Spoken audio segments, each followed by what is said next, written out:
আজ বানিয়েছি তিল বাটা দিয়ে পমফ্রেট মাছ। দেখে নাও তোমরা। রেসিপি মাছ হবে। এই যে মাছটা পমফ্রেট মাছ নুন মাখিয়ে রেখেছি, কড়াইয়ে তেল দিয়ে দিয়েছি। এবার হচ্ছে ভাজবো। তেলটা গরম হলে মাছটা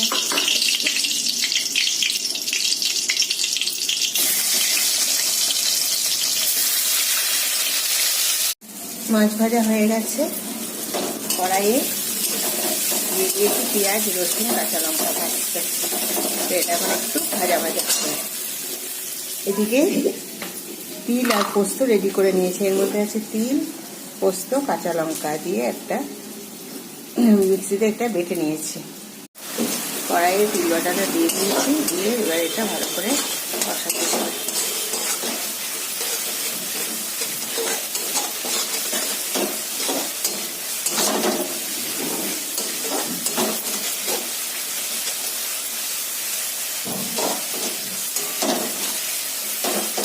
কষানো হয়ে গেছে, তেলও বেরিয়ে গেছে। তিল খাওয়া তো শরীরের জন্য খুব ভালো হয়েছে, প্রচুর ক্যালসিয়াম আছে, মানে বলছে দুধের থেকেও বেশি ক্যালসিয়াম।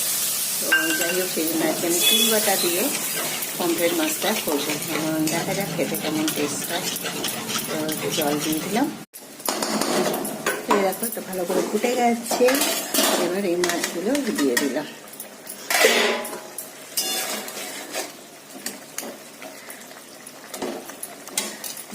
দিয়ে দিয়েছি, এবার একটু ঢেকে দিতে হবে।